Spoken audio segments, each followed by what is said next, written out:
Uh, Hi, Hello welcome. to Socially Unsocial. I'm Patty, And I'm Danielle. and we're your hosts. Happy Happy Valentine's Day week. woohoo! Love is in the air, is it? Yes, it is. I don't know if it is. It's okay. We have a few days, okay, until Valentine's Day. So what do we do? Do we eat chocolate covered strawberries, champagne, what is it, escargot, or all the aphrodisiac I stuff would never eat that. to get you going? I think that if you just start thinking of all the reasons that you love your partner, yourself, your life, then, right, we always say what you focus on comes more to fruition, to the front of your brain. Bring it to the front of your brain.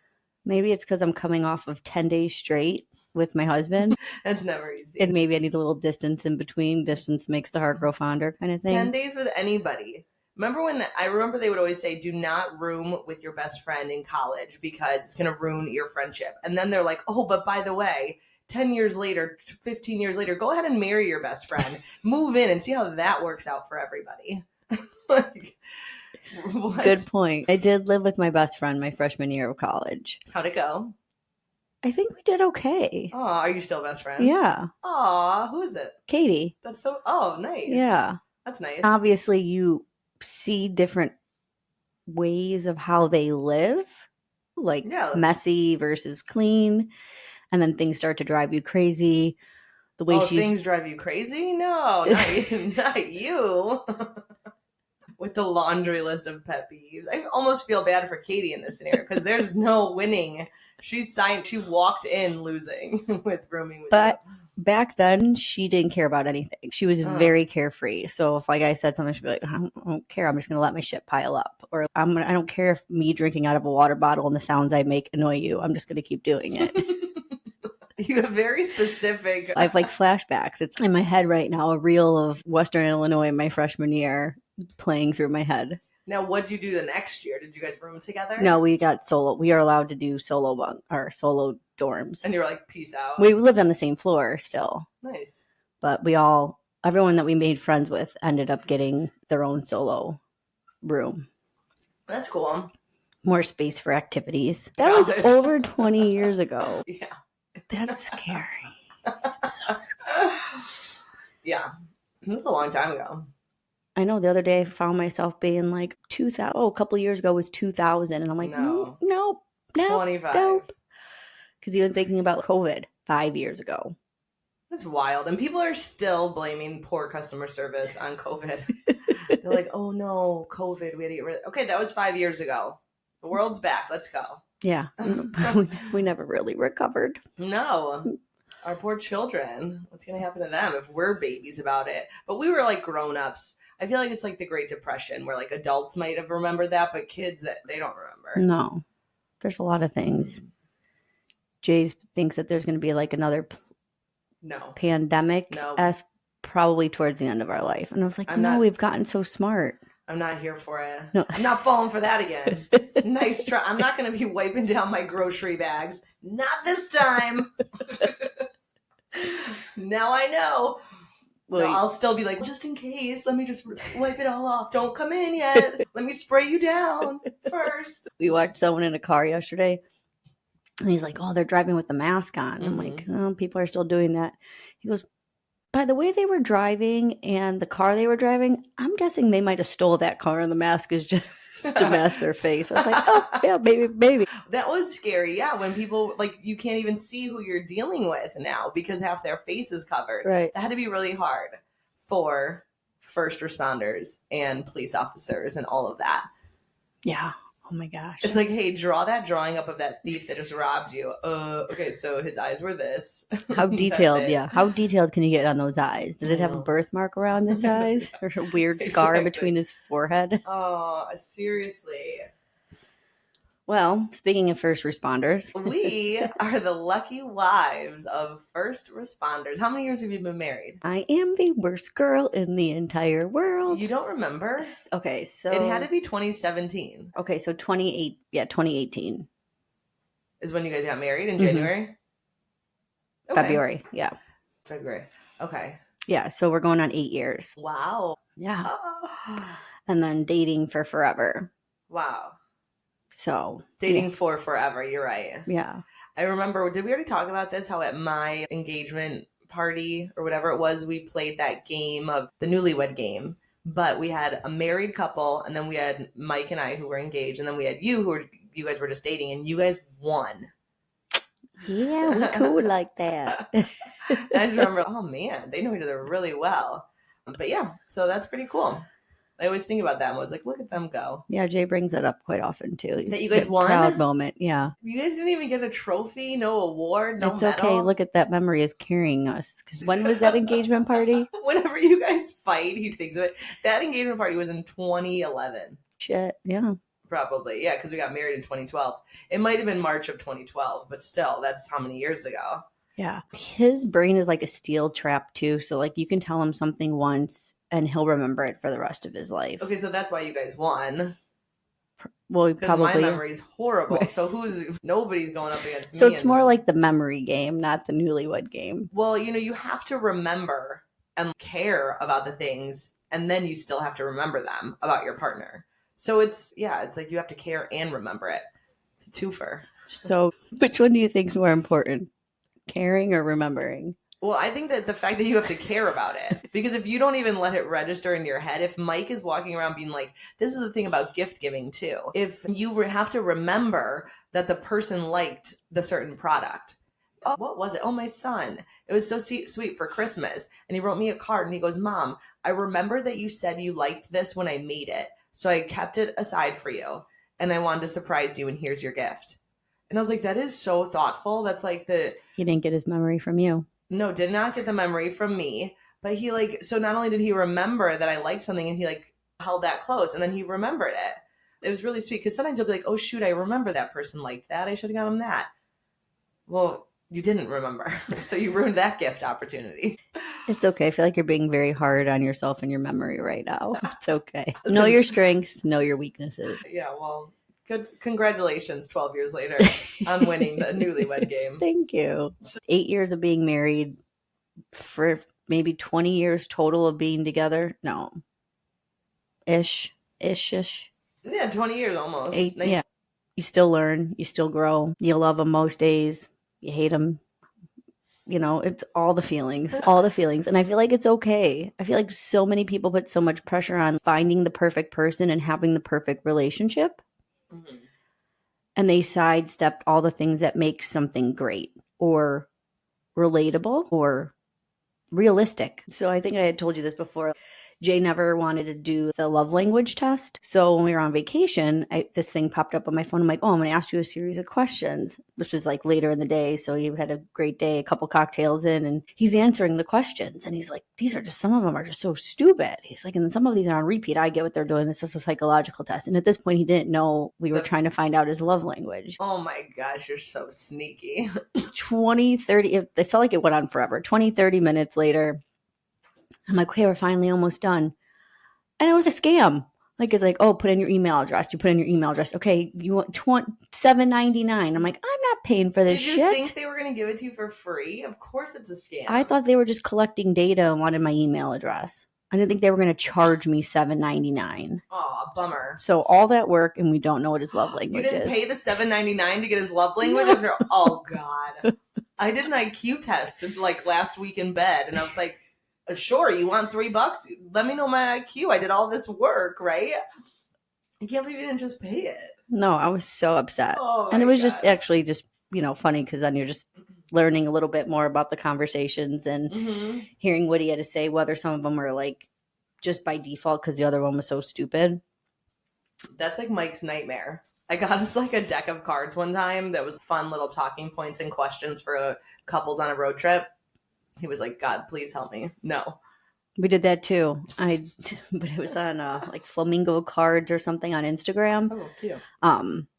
But he was not in a very serious mood that day. So everything was a joke. So some of them weren't really answered very seriously, but I feel like it's fun. If you want to get some answers or change up the conversation.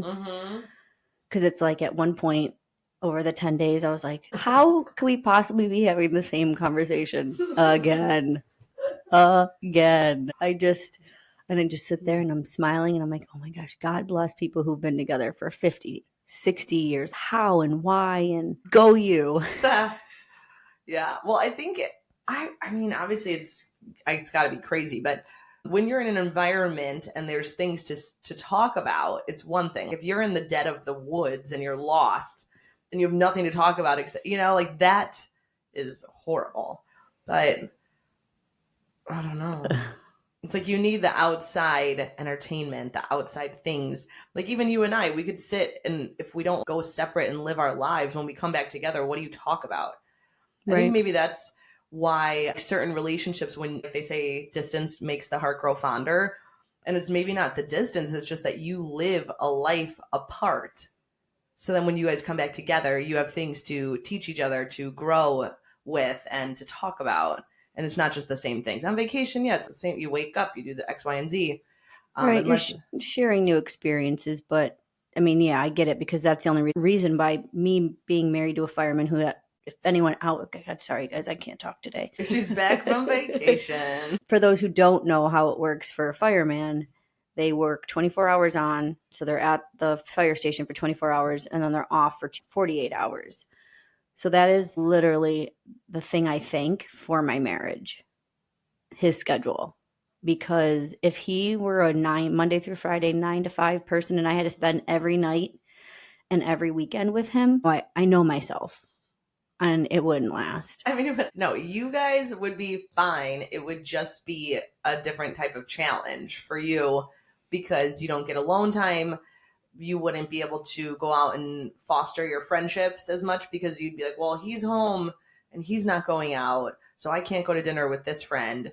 Like it would be hard to juggle and manage in that way. You think I'm not selling you? No, not even just a little bit. Yeah, being married to a fireman's got to be tough. Is every single town that schedule? Pretty much, yeah. 24 on, 48 off. If you're a paramedic, then you are off for 3 days because you could do more calls. At least, I don't know about the suburbs, but in the city. Because then the next day he comes home half the day shot, especially if he worked all night and they got all the calls, he's sleeping half the day. And that's another challenge, because if I'm getting up because I'm working from home, if I'm not seeing clients, I have to be very quiet. So there's no cleaning or banging pots and pans and doing any of that to try to respect, the fact that he's sleeping. Right. That is very hard because we talked about this once. Yes, trying to live your life when your husband's on a completely crazy schedule. For me, it's so much pressure because, my husband's a police officer. So when he works nights or if he's on a crazy case or this or that and his sleep is affected, I feel a lot of pressure because his job is life or death. I can be sleepy and go to my 9 to 5 job, or I can be sleepy and teach a fitness class, or I can do whatever. Not many jobs are like you have to have your wits about you. And because of that, and because of how dangerous it is, and it's always in the back of your head as the wife or partner or friend or family member of these brave souls who are first responders, always in the back of your head. Well, it's weird because I wouldn't call myself a worrywart. Like, I don't really worry or get anxious about a lot of things. Mm-hmm. And so obviously being together for so long, I know that after shift, he will make it home between like 6 a.m. and maybe 7:30 a.m., depending on the calls and being relieved and all that stuff. So if I'm getting up to go to work and I'm getting ready to leave the house and he's not there yet, then you start to think, okay, he should be home right now. Why isn't he? Did he catch a fire last minute? Did he catch a fire and get caught in the fire? So your brain works a little bit differently when I think you're married to a first responder, especially for you because you have 3 children. How you live your life now with his crazy schedule is almost like you're a single mom. But, then obviously then you think about God, God forbid something did happen, then you would be a single mom. Right. Yeah, I think it's definitely something we talked about a little bit about, you feel like when you sign up for something, but then there's people who maybe they didn't know, or maybe their spouse had like a change of career choice or passion or whatever it is. When you eventually land into this role, whether you feel as though you signed up and you knew what you were getting into, you truly don't know what you're getting into. And I feel like a lot of police wives, and I'm sure firefighter wives, when they're older, they can look at these newbies and look at the wives and say, oh, this is so great that you're so supportive. And you can smile and nod and be like, of course, you have no idea. Sometimes I think I want to write a book and it's just going to be called The Things They Don't Tell You, because the things they don't tell you about what it takes to be the support system for somebody who's chosen this first responder as their career. It's a lot. And it definitely does weigh on you. I think it depends, like you said, it depends on the calls they get. It depends for me on the climate of our like society. Obviously, the past like couple years, I have witnessed one of the greatest people I know in life, who is my husband, the best human, the kindest soul, simply because he's a police officer, get like such a bad rap. And I remember when I started dating him, and the stereotype was police officers cheat. And it's crazy to me because he is the most loyal and honest man I've really ever come across. So that stereotype out the window. And then when they, again, in 2020 especially, started stereotyping police officers as, you know, just these horrible people, and they have these ego trips, and yet in every field there's horrible people, because in the world there's horrible humans. And we're just here trying to better ourselves and better the world. And I can't even really comprehend that anybody as a grown adult looks at somebody and says they're this profession, so then there's this. But that was a whole nother element of, I have small children at home, and he's going to pull over a car tonight, and that person's going to have X, Y, and Z that they just watched on the news today or that they saw on Facebook. And I remember getting so mad because you have a platform, whether you have 2 people looking at your Facebook or Instagram, or 2,000 or 200,000. You have a platform, and what you say matters. Right. So I would get so angry when people choose to repost the nonsense, the negative, because there's so much good out there happening. And I would just be like, why would you even allow your platform to share negative stories? Because obviously we all know too that the media does spin things, and it's very hard to really, but it affected me so much. It affected, you know, the way that I was able to support him. Well, I feel like that was a very big critical time. Like, it just goes to show, like, everyone wants to hate all police officers because of the 5 bad ones. But then I thought we were supposed to get away with that, or away from that, and be treating everyone equal and not look at the color of their skin or their nationality or their sex. Yeah. But yet we're doing that. Just look at the teachers that end up in the news because they're sleeping with the children, and all the doctors that tell people they have cancer just so they can get the money. There's bad people out there in every profession. And I think it just goes back to the basics, is just get to know that person and judge that person for who they are, not what they are or what they do. Yeah, and I think that it's a lot of like fear mongering, where either you're a part of it or you're not. And if you're on social media and you're sharing stories that are full of just fear, and you're like, well, people deserve to know. Okay. If that's how you feel good about sharing the nonsense that you're sharing, okay. Well, share your experience. And it goes back to things like, your experience. It's not what you say, it's how you say it. And that goes a long way, because you can tell someone you love them, but in the midst of you telling them you love them, you're just talking about all the things that you hate about them, getting to the point that you love them. That's not coming across genuine, right? No. Like, well, I really don't like when you do this, but I love you anyways. Like, that's kind of like a backhanded compliment at that point. But I think, again, everyone has their own relationships, and some people love the fact that their husband's home every night and every weekend, and it works for them. And well, it's very comfortable. I think that that's the difference too, just not even in choosing your spouse and who you just fall in love with, but like you as a person, you yourself wouldn't like a 9-to-5 where you're home every night and this and that. It's, you know, you need excitement. Then there's some people that thrive on the schedule. I always thrived on change. I'm the middle of 7 kids, so I'm good with change. I'm good with different schedules every day. I feel more comfortable in that kind of scenario, to where I'm okay. So luckily Mike and I gravitated toward each other, because that's really all that he can offer me.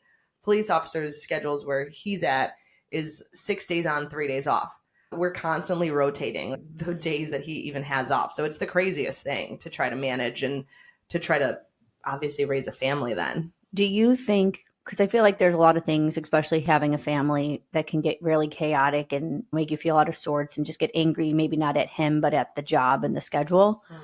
But I'm sure there's things that you learned about yourself and learned about him and learned about your marriage that you probably wouldn't have learned if he wasn't in that field, right? Yeah. I mean, I can't think of anything. All I could think of is all the idiots I've dated in the past. And when you're talking, I'm like, thank God I'm not with them. You know those movies where they do like a side by side of like, Sliding Doors with Gwyneth Paltrow is one movie that changed my life. And I've never seen it. I've never even heard of it. Oh my gosh. I watched it when I was a kid, and it was basically she woke up one day and the whole entire movie is, did she or didn't she make the train on her way to work? And the one where she didn't make the train, the sliding doors of the train shut in her face.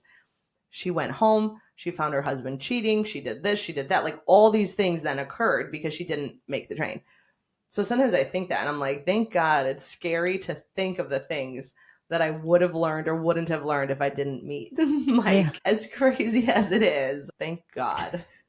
I would choose this any day. But that's the thing too. They say when you get in a room with people and you can throw your problems in, you're going to pick your own problems right back out in a room full of people with problems. You think you have it tough. You think you have it bad, but it's like, it was given to you because it was meant for you is what I think. And you're given the tools to get through it. So I can support Mike all day long, and it's tough.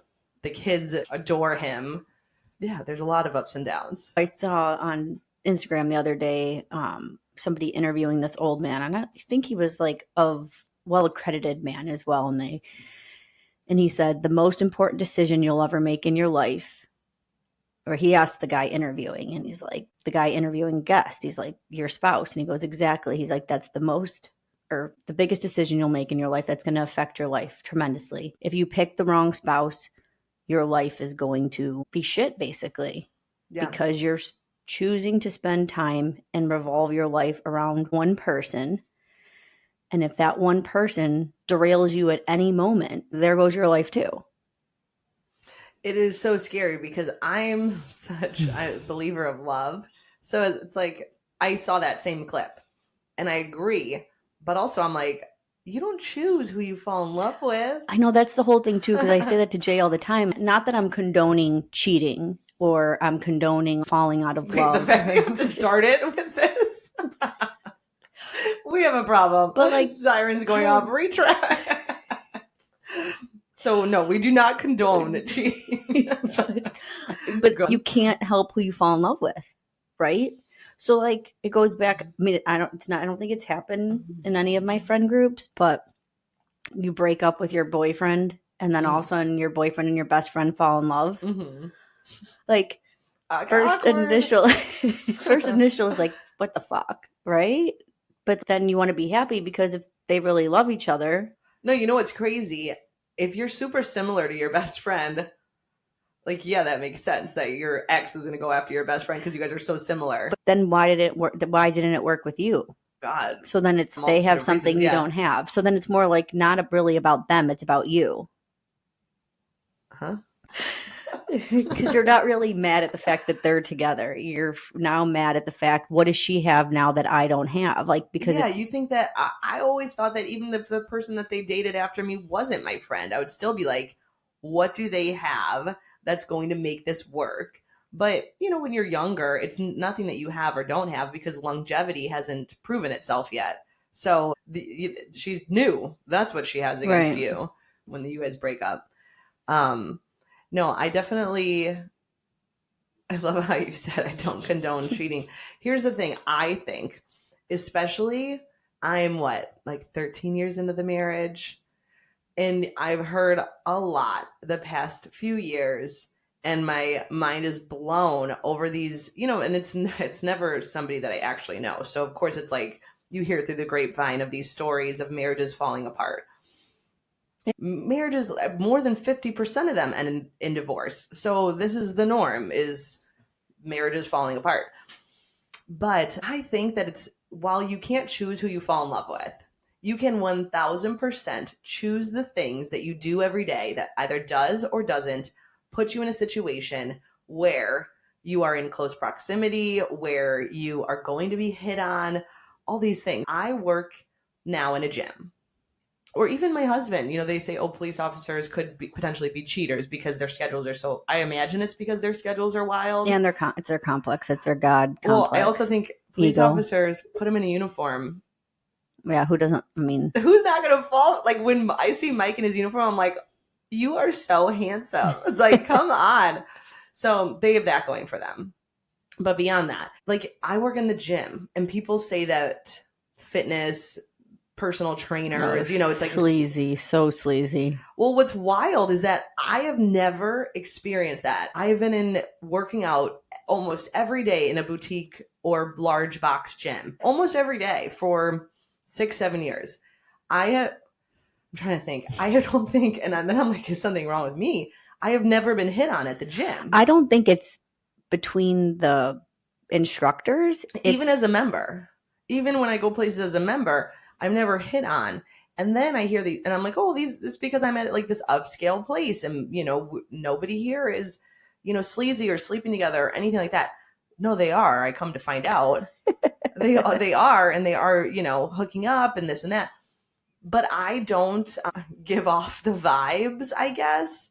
Maybe I don't know what it is. So I think that if you choose the things you're doing while you're in these environments, you either do give off, hey, I'm single, I'm looking, and this is happening, or you give off, I am very closed off to that. So while you can't help that you're going to fall in love with somebody and cheat, or you're going to fall in love with the wrong person, be mindful of the things that you're doing, the people that you're surrounding yourself with too. Oh yeah, it's definitely the environment and then what vibes you're giving off. Because it's also different too. I was thinking about like going on a girls' trip and the way you act, and then going on. Personally? No, I was thinking about this myself, and like how you act, obviously, when you're on vacation with your husband. Like you're in a different mood. You're picking up your girlfriend's vibes. Yeah, you're a little more silly. I feel like when I'm on a girls' trip, I revert back to who I like. If I go with my college friends, I revert back to that carefree college life. If I go on a vacation with you guys, I revert back to like that carefree. But then when I go with my husband too, my husband and I haven't gone away on vacation literally since your wedding. So what's that? 8 years. But if we were to go out, like we've gone on with other couples or like other families, and it is so fun. It's like this new and improved version of I'm not carefree anymore, but how do I have fun and be me while I'm with my partner now? And if you can hold on to that somehow and not be like, it's because I'm married that I'm no longer carefree or that I'm no longer fun. It's like you have to blend who you were, who you want to be, who you are, because that, I think, in like the threading of all of that, that's where you're going to be happiest. And that's where you're going to not be looking toward everybody else, thinking that what they have is better. Right. We were out, there was like 6 couples, and they were older couples, probably older than us, probably. So like 50s, mid 50s, closer to 60s. And it just looked like everyone was having a good time. And it seemed like a lot of the couples were very lovey-dovey, holding, leaning on each other, holding, kissing, whatever. So I turned to Jay and I was like, so what do you think the story is here? Do you think these people everyone's been married, 30, 40 years, and their kids are finally grown and they're able to do this with their friend group? Or do you think this is a group of people that met each other because everyone's on their second marriage? Right. Because they just seem so lovey-dovey. Like, I'm not big into PDA and all that stuff, so take me out of that mix anyways. But you're like, that's my nightmare. I'm trying to understand, like they all look like they drive and, again, truly genuinely loved each other, which is, hard for a lot of people after so many years. You know what I love about this thought? Because truly, you didn't ask them. I was trying to listen, so I didn't. It seemed like there were a couple friends that got asked last minute or something, being just like, "Oh, I'm glad your other friend ditched out because then it made room for us." God. So it kind of seemed like it was a group like, that who's knew the each weakest other, link? Right? What? But was there not a big enough restaurant to hold like one more couple? That poor couple. Oh my God. So I'm wondering if going back to who you choose as your spouse is so important, but also who you choose as your friends, who you choose as your quote unquote couple friends, because it's almost like setting a standard. Because if I'm going to hang out with a bunch of people that all they do is talk negatively about their relationships, then all of a sudden I'm going to start looking negatively. Right. And I'm not saying to sugarcoat it, because me with all of my friends, luckily I can be very honest about my everything in my life. And they never hold it against me to be like, well, you said this, because at this point in life, we all know that there's ups and downs. You're going to have good days. You're going to have your arguments. You're going to be so bored of each other. Everything under the sun. But when you choose to spend your time with other healthy humans, adults who are self-aware, who have self-respect, and also are going to always respect whomever they're with at the time, that sets a standard.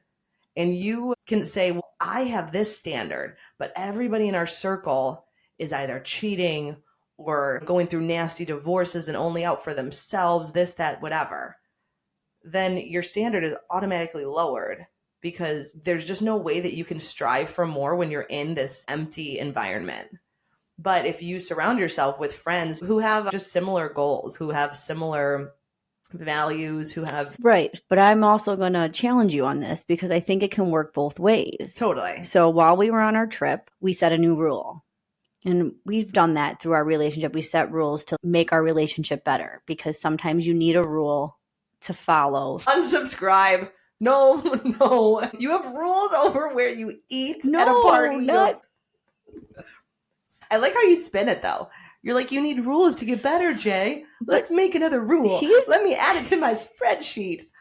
Oh, I love this for you. Poor Jay. Go on. The very first rule, and I feel like we maybe have 5 rules. The first rule is there are no rules in Fight Club, Danielle. Come on. All right, no, I'm serious. I want to hear it. Sorry. But some people we know have a hard time communicating, okay, and telling people the hard things, and they avoid confrontation. And it's very easy to avoid confrontation in a relationship, especially after you've been together for so long, because you're like, God, I really want to say this, but I don't want to fight for 3 days, so I'm just not going to say it, right? That's not, I don't vibe with that kind of stuff. And people think fighting is a bad thing. Fighting is not necessarily a bad thing. It's just, what are you fighting about? How often are you fighting about it? And if you're fighting over the same thing over and over and over again, then that's the problem. And that's why we set rules. So it was my thing for a really long time. I do sometimes get this tone in my voice, and it's almost like talking down tone. And God, you're stupid. Just listen to me. Damn it. Tone. And I don't like that.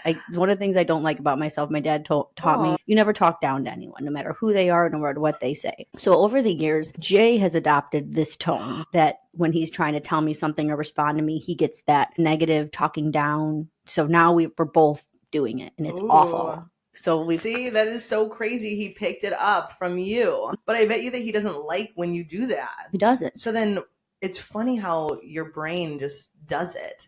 It's like, well, I don't like that. Then she does it. So now I'm going to do it back to her. Right. It's almost subconsciously, it just happens. That becomes the way that you speak to each other when you're angry or let down or whatever. Right.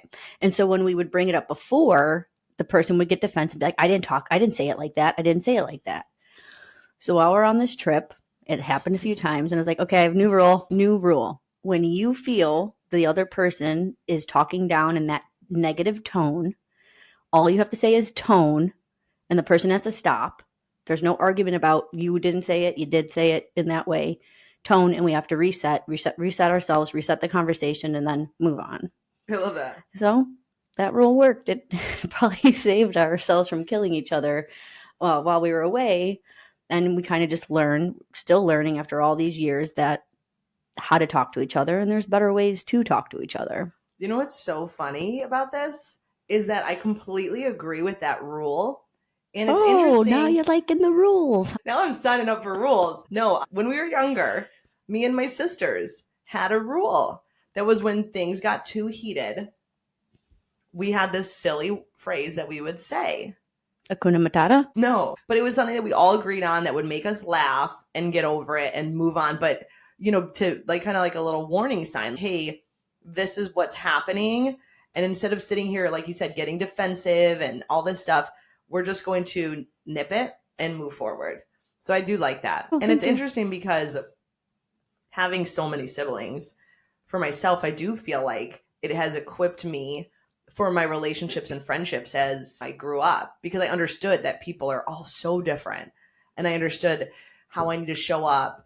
And God, I take everything personally still, but it did instill in me some type of way of thinking where it's not always about me, the way that other people act and treat me. I'm always like, okay, well, it's something going on with them, right? So that helps. But having siblings or close cousins or anything, when you have to worry about other people's and navigate their feelings at a younger age, it kind of helps you then as an adult. Absolutely. Because I mean, I've had that rule forever. So that's a good one. That's a good rule. I'll sign up for that rule. Thank you. More tips on how to get through marriage with Danielle. Rule by rule. Yeah. Yeah. Early on, we had the rule that, because we used to have a lot of fights about our families. Oh. And, obviously everyone gets defensive on family, right? And like, if I'm going to talk shit about my sister, I'm going to talk shit about my sister, right? But if you start talking shit about my sister, I'm going to rip your eyeballs out, right? So we made a rule that we're not allowed to talk shit about each other's families. And that was a huge rule and probably saved our relationship. Yeah, I mean, because that's really, really hard and it's a very sensitive topic. Nowadays, I look at my husband and I go, this is your family too, dude. It is so hard because when you first are meshing lives, it's so easy to point blame, whether it's family or whatever. Well, especially if you come from two different backgrounds of family, because no family is alike. Even though I feel like if me and your family are alike, big families, we're involved in everything, we see each other all the time, we still have so many differences in our families. And then coming from somebody who's super family oriented to dating someone who's maybe not as family oriented and doesn't have a huge family, I mean, that's a lot to process. Yeah, I would imagine that it's harder for the person that doesn't understand and doesn't constantly, because all the time I'm like calling my family, holidays, non-holidays, Sundays, that's how I was raised. So then to be like thrown into a family like that, it would be like, what? How does this work? Right. Like, holy shit, this is way too much. Time out, time out, time out. Yeah. But that's like anything, not even just family. If you are with somebody who really values their friend group or who really, always is going to the gym or has just certain hobbies, lifestyles, whatever, how do you blend what you want with what they want? Right. Because we are taught when we're younger, don't change yourself. When you see your best friend completely changing and getting into sports all of a sudden or getting into racing all of a sudden, you're like, oh, it's because of who she's dating. And it's like, we used to look at that as a bad thing. But now, if my husband gets on board with something that I'm passionate about, it's always, if it's for the so right nice. It's it's like, oh, I never thought to try this and I'm going to do it and I actually enjoy it. But if you're changing yourself because you think that's the version of them or you that they're going to like, want, and that's not who you really want to be, then that's when it becomes a problem. Yeah, true. Fine lines. Yeah, sure. I remember when I dated this guy a while ago and he was obsessed with... I hope it was a while ago. He was obsessed with football and fantasy football. And so sounds like Jay, every Sunday, but this was even worse because every Sunday from the first game to the last game, we were watching football. Gross. And instead of just being like, you know what, you do you and go see, I was there. And I was like, maybe that's... Did you love it? Fucking no.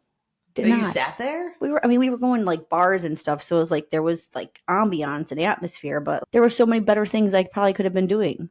Yeah, that sounds horrible. Hanging out at a bar, that's fine with me. But I'm just a football, no thanks. So I think if you do things for the right reasons, it can help you learn and grow. Yeah.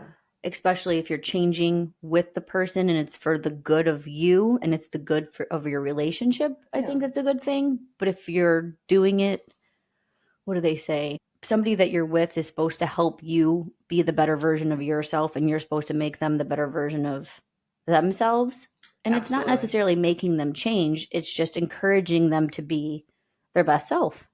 Well, I think in any relationship, one of my biggest pet peeves, and this can go honestly for like a parent to a child. She has a pet peeve, people. I do. She has a pet peeve, finally. I know. Yes, I love this because I think, oh, I'm so carefree. I have no pet peeves. No, I do. It's when people allow people that they love to be the worst version of themselves. When they can say, oh my gosh, it's totally fine. You don't have to go to her event. What? No, you're busy. I want someone in my life that says, it's a lot for you to go to her event. I know, because you're so busy, but it means a lot to her. And if you care a lot about your friend, you're going to show up. Whether it's like baby showers, bachelorette parties, like whatever it is. Being the voice of reason when you need someone to navigate the thoughts and feelings, for sure. And I hate like enablers. I need people in my life. I've got enough in my head that's telling me, you don't have to do this, you don't have to do that. Just coast. Don't put any effort out. It's going to be fine. I need people in my life that are going to look at me, shake me, and say, come on, you care about friendships. You want to foster these old relationships. Stay in it. Stay with it. I don't need people that are going to allow me to sympathize so much and say and allow me to be just a version of myself that I don't want to be. But again, that's the easy way. It's kind of like not bringing up something that bothers you. It's like, okay, it's going to lead to a fight. So if I tell Patty, no, I don't think you should go, or, oh, I agree with you. If you don't want to go, don't go. Like, they're not pushing yourself. So they're not pushing you to your best potential. Someone that loves you sees your potential. And someone who really loves you and wants what's best for you is going to push you. If you can't get there yourself, they're behind you and they're pushing you up that hill, making sure you get there. Everybody else either doesn't care or they want to beat you to that hill. Wow. That's so scary to think about it that way. People that aren't helping you be your best self. Well, they say most people who hate you, it's because they hate something about you that they can't be. It's not usually for a genuine, I mean, yeah, okay, you're an asshole, you're this, you're that, whatever. But, and that, like, when I read that the other day, I was like, that would really hit me. Because if I think about people who get pissed off at me or frustrated at me, or half the time when I'm mad at myself, I'm mad at myself because I know I could be doing the right thing or the thing I should be doing and I'm not. So it kind of falls hand in hand. Wow. I love that thought. That's pretty cool. So, well, happy Valentine's Day to everybody. We heard a statistic on the radio today that they are expecting consumers to spend $27.5 billion celebrating and showing love. I think that number is ridiculous and astronomical and really silly. But hey, go out, give your Valentine's Day cards, buy candy, go to dinner. What are you getting? Oh, you and Jay don't do gifts. You do experiences. So you just had a big experience. Yeah, we're good for that. Was like birthdays, Christmas, our anniversary, all the things. You know, yeah. So you are not contributing to this crazy number. I love love. I love pink. I love red. But the candy that they try to shove in everybody's faces all Valentine's Day month.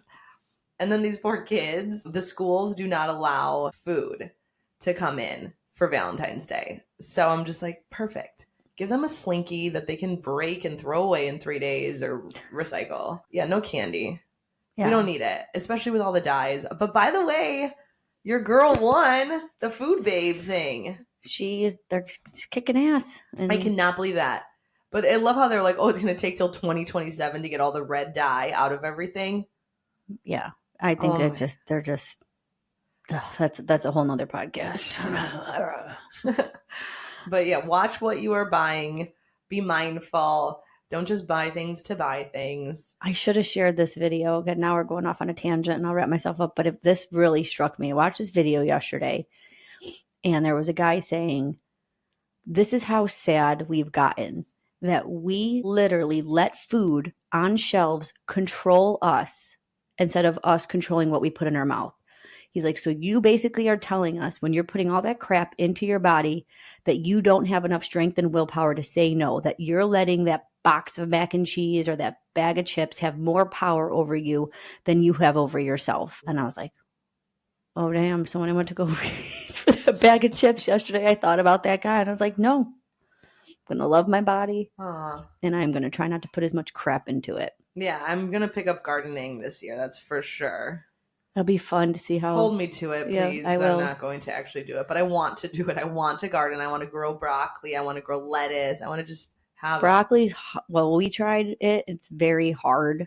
Well, but again, give me all your tips. Yeah, I'll have Jay come over. Jay's our gardener. He's got the green thumb. I wanted the garden. He built the garden. He maintains the garden. Oh, I love that for you guys. Yeah, you want it, and then he just does it. Yeah, that's how a true partnership lasts. That's the key to a successful marriage, folks. Yeah, yin and the yang. So we need You have the idea guy, and then you have the doing guy. You know. I just get very frustrated when things don't go according to how I have it in my head.